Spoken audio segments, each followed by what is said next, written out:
When crypto rallied hard back in early 2024, some believed that the market would hit its cycle top early. Others believed that the crypto cycle would play out as usual and that the best was yet to come. Since the start of 2025, crypto has been crashing, with some believing that the market will hit its cycle top later than usual. Others believe that the crypto cycle top is already in and that the worst is yet to come.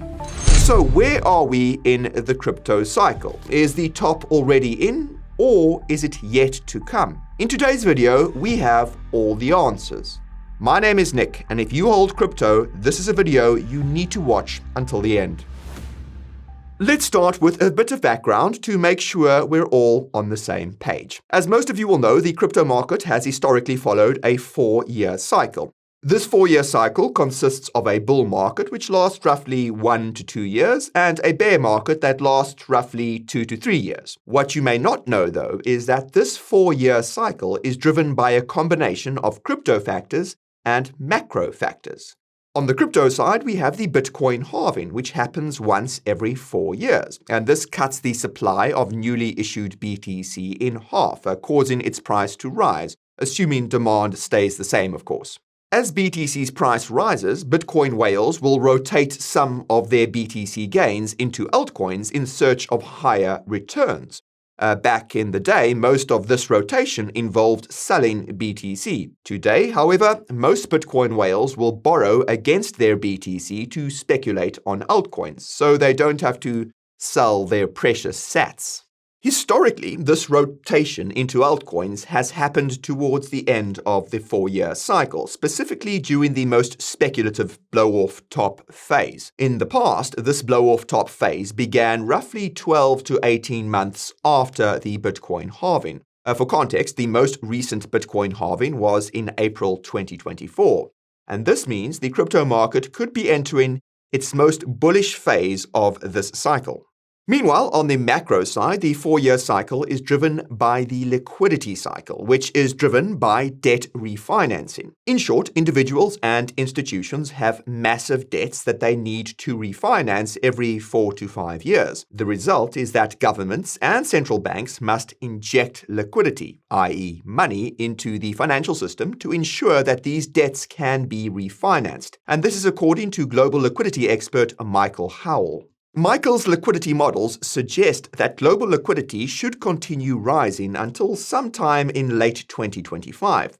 But global liquidity does not go up only. In the short term, liquidity rises and falls due to various factors such as taxes and central bank policy. More importantly, Michael's research suggests that crypto can lag liquidity by 1 to 2 months. And this explains the recent crypto dip. There was a liquidity drain last autumn. Even so, this doesn't change the fact that global liquidity continues to rise in the longer term and should continue rising until the end of the year. In turn, assets of all kinds should continue to rise overall between now and the end of the year, including crypto. In other words, the global liquidity cycle appears to be consistent with the 4-year cycle, and both suggest the cycle top will come over the next 6 to 8 months. If you look at the total market cap of all the cryptos combined, it reflects this fact. The total crypto market cap has been going up and to the right since late 2022, when the previous 4-year crypto cycle and 4-year liquidity cycle bottomed. Combining this chart with the crypto and macro trends makes it hard to see why so many people are saying this crypto cycle is different. But of course, it doesn't tell the full story. Most of the growth in the total crypto market cap has come from Bitcoin and a handful of altcoins. As some altcoins have been chopping in the same price range for more than a year, and most have continued to grind lower, with many hitting new lows despite the crypto market supposedly being in its bullish phase. This disconnect between Bitcoin and altcoins is arguably why there has been so much debate about where we are in this cycle. And if you're looking primarily at Bitcoin, the cycle basically looks normal. But if you're looking primarily at altcoins, the cycle looks like it's either hasn't started or that it's already over. This is precisely why many have started proclaiming that Bitcoin has officially decoupled from the rest of the crypto market. It has certainly looked that way over the last year or so, and it begs the question of whether this trend will continue. Could this crypto cycle really be different from the others we've seen? Before we unpack the answers, smash that like button if you're enjoying this video so far, and don't forget to subscribe and ping the notification bell to make 100% sure you don't miss our next one. Now, to put things into perspective, let's look at a few charts. This is BTC on the monthly. It's clearly still in a bullish uptrend. You'll notice we've added a couple of long-term trend lines, and these highlight something that everyone seems to have forgotten. BTC chopped sideways for almost an entire year before breaking out, a breakout that only really began last November and is still in its early stages. Now, look at the chart of others on the monthly. For reference, others is the total crypto market cap of all altcoins outside of the top 10 by market cap, meaning it essentially tracks most of the mid caps and small caps. You'll notice that we've added a couple of long-term trend lines here as well, and these are to underscore the elephant in the room. Most altcoins are still chopping in a range the same way that Bitcoin did before it broke out. But obviously, this doesn't show the full picture. Some altcoins have been chopping at a lower range, others have been chopping at a higher range, and a few have been chopping in a middle range. Sol is a perfect example of an altcoin that's been chopping in a higher range.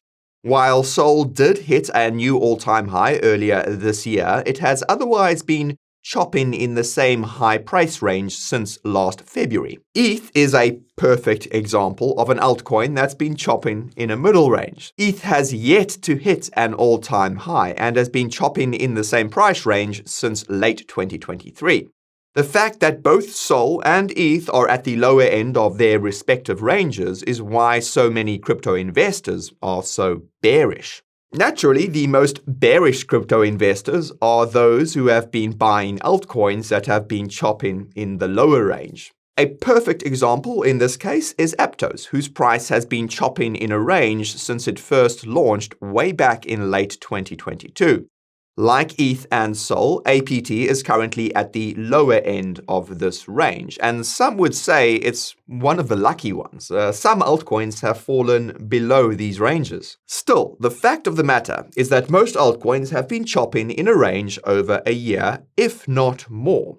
And although this has been frustrating for those who have been accumulating and bearish for those who bought towards the top of those ranges, the fact of the matter is that altcoins as a whole are not doing anything out of the ordinary. They're just chopping in a range like BTC and others did before breaking out in 2024. And this begs the question of why some altcoins have been chopping at a higher range while most have been chopping at a lower range. And if you watched our recent video about whether altcoins are dead, you'll know that the answer appears to be a crypto market structure, specifically as it relates to retail investors. You see, in prior cycles, you didn't need to complete KYC to use a centralized exchange. The result was that it was very easy for retail investors to access altcoins via these CEXs. In this cycle, however, well, KYC is everywhere, and many crypto fiat on off-ramps have also been limited because of strict regulations. At the same time, the user experience on crypto wallets and crypto protocols has improved exponentially, and those crypto wallets and protocols don't require KYC. Not only that, but many of them have also added crypto fiat on off-ramps. Lo and behold, most retail users seem to have switched to using these wallets and protocols, evidenced by the fact that Phantom flipped Coinbase in app stores not long ago. Logically, retail users do not want to use blockchains that are slow and expensive. They want to use blockchains that are fast and cheap. And one of the few cryptos that meet these criteria is Solana. Lo and behold, most of retail crypto speculation we've seen so far has been on Solana, where meme coins reign supreme until very recently. It's a similar story for XRP and other older altcoins. They can be bought pretty much everywhere you'll find BTC. And never mind the fact that most retail get their crypto info from TikTok rather than per CoinMarketCap. As we stressed in that video, though, we are on the cusp of seeing significant changes to crypto market structure, specifically as it relates to institutional investors. These changes include spot altcoin ETFs, the approval of stablecoin regulations, and clarity around crypto regulations more broadly, which could result in all sorts of TradFi and Web2 integrations ranging from tokenized RWAs to NFT profile pictures and the like. There's just one problem, and that's that changes to crypto market structure do not guarantee that liquidity will flow through these new avenues and into these assets. And this was made clear when the spot Ethereum ETFs were approved in July 2024. In theory, this should have resulted in inflows, causing ETH's price to pump. In practice, there were next to no inflows, and these inflows continue to lag. So, to recap, the main reason why there's been such a big disconnect between BTC and most altcoins has been the structure of the crypto market for altcoins, which has made it harder for money to flow into altcoins compared to BTC. This is changing with spot altcoin ETFs and such, but as I just noted, changing the structure of the crypto market for altcoins does not guarantee that money will flow into them. If the SEC was to approve spot ETFs for every altcoin tomorrow, chances are that they would see the same lackluster inflows that the spot Ethereum ETFs did. And this begs a bigger question that nobody seems to be asking. And that's why investors would want to invest in altcoins, be they retail or institutions. The answer is easy. The main reason why retail and institutions would want to invest in altcoins is because they want to maximize their returns. However, this assumes that investors are willing to invest in risky assets like altcoins. Not sure if you've noticed, but investors aren't feeling very risk-on these days. Uncertainty around things like Trump's domestic and foreign policies has had investors increasingly sitting on the sidelines, especially when it comes to risk assets. So, even though global liquidity has been increasing, less and less of this liquidity is finding its way down the risk curve, simply because investors are being cautious.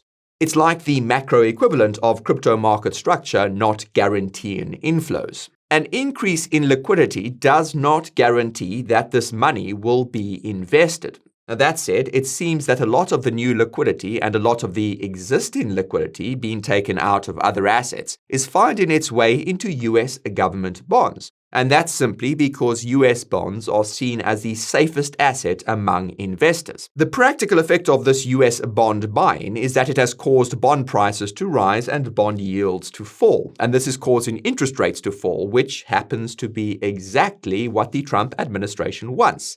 And that's why some believe that the chaos in the markets is a means of driving demand for US bonds.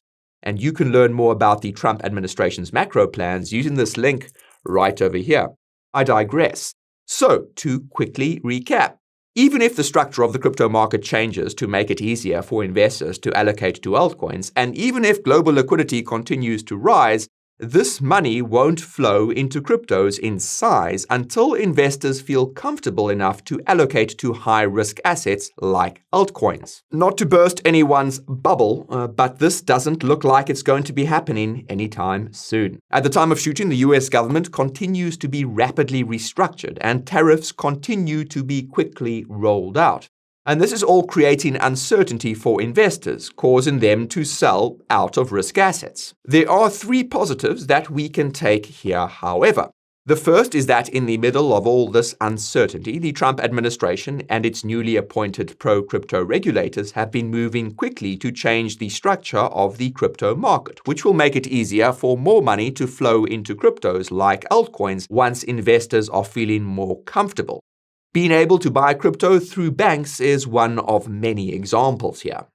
The second positive is that these bearish macro conditions could continue to persist for another few months without invalidating the 4-year cycle. To refresh your memory, altcoins tend to experience their largest gains at the final stage of this cycle, which has historically occurred 12 to 18 months after the Bitcoin halving. It's easy to forget just how much and how fast altcoins can rally in those final months. The third positive is that there don't seem to be any meaningful reasons why the cycle will be different this time. On the crypto side, everything seems to be on schedule. Even though most altcoins didn't rally alongside BTC last autumn because of the suboptimal market structure for altcoins, it appears that this structure will soon be more optimal than ever, just in time for the most bullish phase of the cycle. Everything seems to be on schedule on the macro side as well.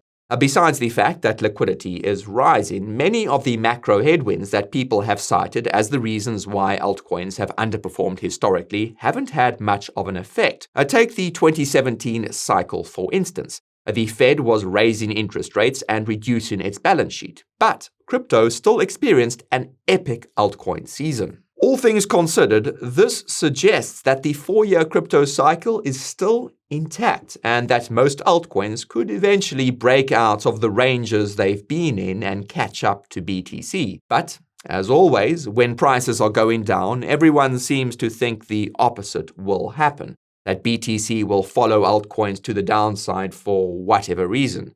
It's almost as if the narrative follows the price. And this brings me to the final factor, and that's the catalyst, the trigger that will cause incredible amounts of capital to flood into the crypto market and finally complete that traditional 4-year crypto cycle we've all been waiting for. After all, even if the crypto market structure has been optimized and even if investor sentiment is risk-on, it's going to take a catalyst for them to want to allocate to crypto. In the previous crypto bull market, that was MicroStrategy buying BTC. This time around, the catalyst looks like it's going to be a country or a central bank holding BTC as a reserve asset. You could argue that this was ultimately the reason why BTC and a few altcoins rallied so much last year. Investors were pricing in the possibility of a strategic Bitcoin reserve and an American strategic altcoin reserve to boot. It goes without saying that the expectations around these catalysts were extremely high, and the fact that they didn't come right away is a big part of why the crypto market has struggled so much. But just like the 4-year cycle, these catalysts still seem to be in the works. It looks like they're still coming.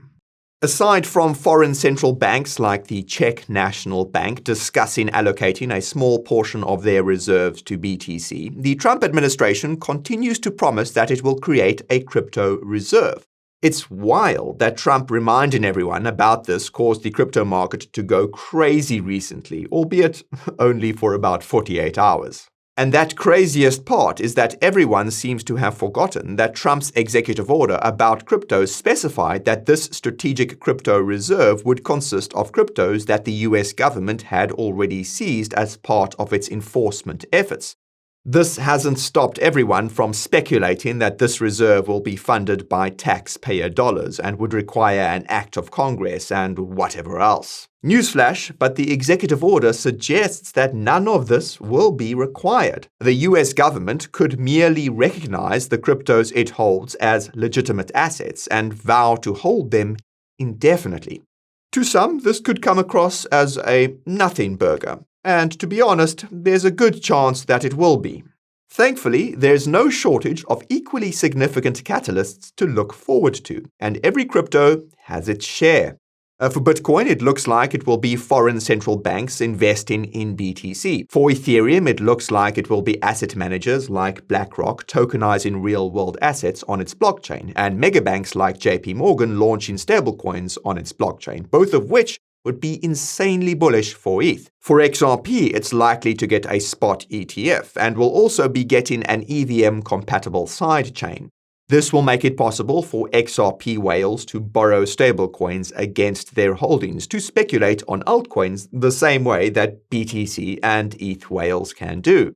The result could be a massive increase in on-chain crypto liquidity. For Solana, it's also likely to get a spot ETF and is being used by PayPal for its PYUSD stablecoin payments. In case you missed the news, PayPal recently announced that it's looking to accelerate the adoption of its PYUSD stablecoin. And for those unfamiliar, PayPal is the world's largest online payment processor. I could keep going down the list, but you get the point. Literally every single crypto has multiple catalysts that could trigger massive inflows into their respective coins and tokens. And before you ask whether this means altcoins without ETFs won't see the gains, I'll repeat, there are significant secondary effects.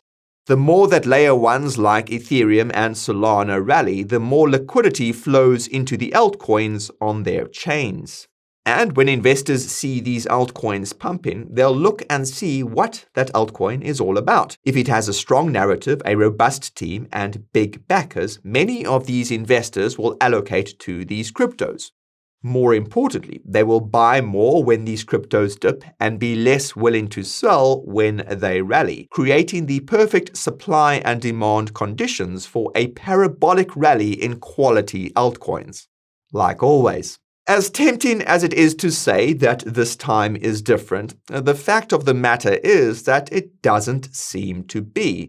At the very least, it is still too soon to say because the crypto market hasn't even entered its most bullish phase yet. But as always, when prices go down for a little too long, people will come up with all sorts of reasons to try and understand why, and will assume these bearish conditions will continue indefinitely.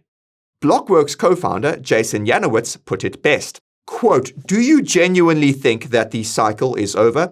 Do you think Trump won't do everything in his power to pump this market? Do you think pro-crypto regulations that we've waited on for several years will have zero impact?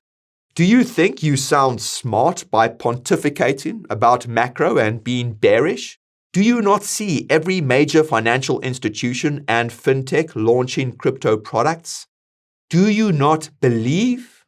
Well, dear viewers, do you believe? Let us know in the comments down below. And if you enjoyed that video, you'll love our latest one right over here. Or if you're not subscribed to the channel yet, you can do that right over here. That's all from this Crypto Bro. I'll see you guys in the next show.